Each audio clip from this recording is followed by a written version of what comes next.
Hey everybody, this is Andy Harwood from the Vaz+Harwood team, and today I'm going to be giving you some tips as a seller for how to get your house ready for market. Kind of the top things that sellers need to do to get their house ready to go to market. But before that, hey, like this video and subscribe to our YouTube channel. Getting your house ready for market. This is something that I think our sellers come to us often stressed out about and a little confused about. And often people think that they need to do more things than they really need to do.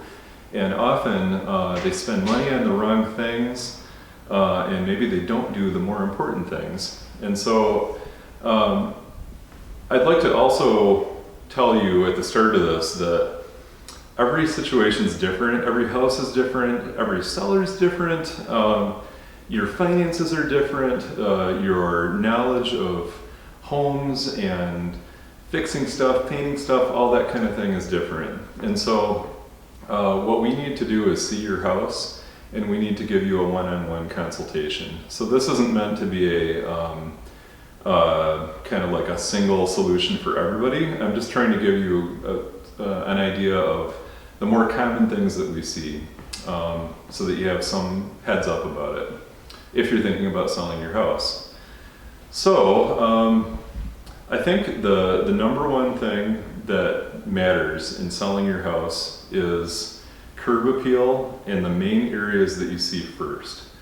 So if you're going to prioritize things, think about your porch, driveway, the first room that you see. I'm in the entryway of our house, so you know, if we were selling our house, this is probably the first thing that you're going to see as you walk in as a buyer, and that's super important.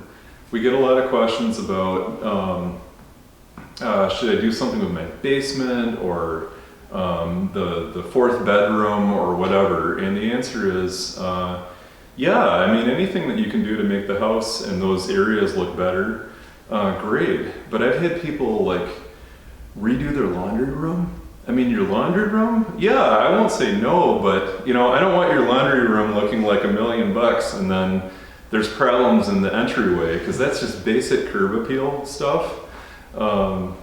So that's the number one thing that you need to focus on, and a lot of that can be done pretty inexpensively.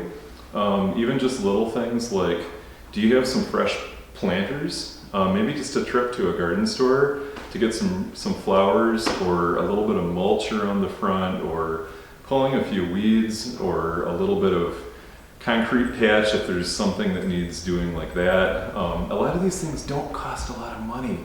They just require a little bit of time, or maybe you can get a handy person to do it for you, and they can make all the difference. So I would say that's the number one thing, is just those initial curb appeal, first impression kind of things. And then other things that make a big bang for your buck are, oh, looks like we have a visitor, spotted bear. Other things that make a big bang for your buck are painting. And I don't know if you can see the colors here, but we like pink and we like yellow and we like all these bright colors. And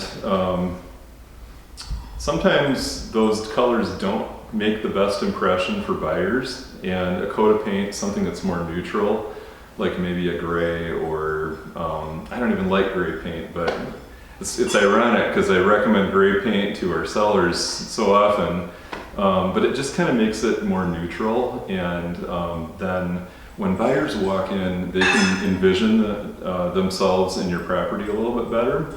Because strong colors and strong design kind of things, you know, it could be a love it or hate it kind of thing, and people could get an impression about your house that has nothing to do with the quality of your house. They could just be like, oh my God, this room's yellow and I don't like yellow, and you know, that was the yellow house.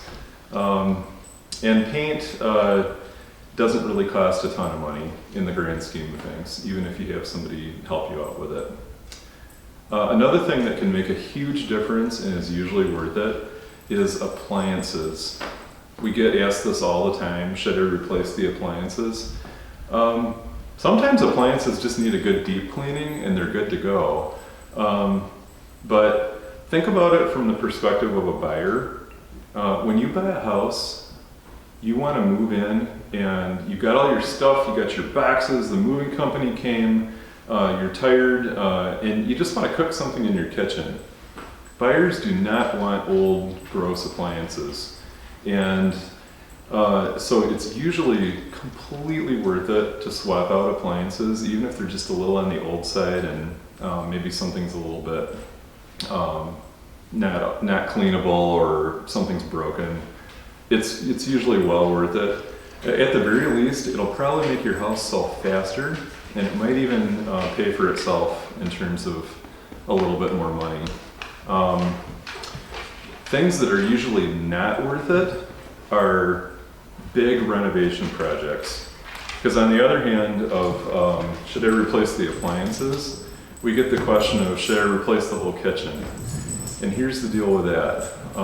If you replace your entire kitchen or bathroom or whatever and you spend tens of thousands of dollars, you will probably see a fraction of that back in terms of what you'll actually get on the market. And the reason for that is, think about it a little bit like buying a car. You expect a car to come with a steering wheel and tires. So if your car has a brand new steering wheel and tires, that might add a little something to the value if you're selling it, but it isn't going to be the cost of those things because you expect a car to come with those things.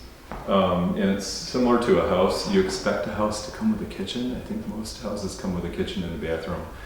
So if you put $50,000 into your new kitchen, that's not just going to take the cost of your house right now and add 50 grand to it. So my advice on those kind of big renovation projects is it's probably worth it if you're going to enjoy it for a little bit and take good care of it and then sell your house.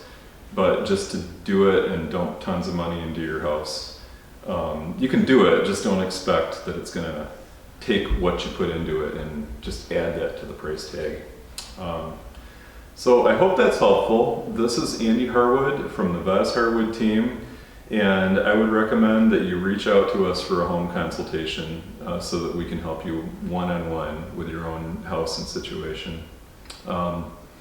Please like this video and subscribe to our YouTube channel, and thank you for watching.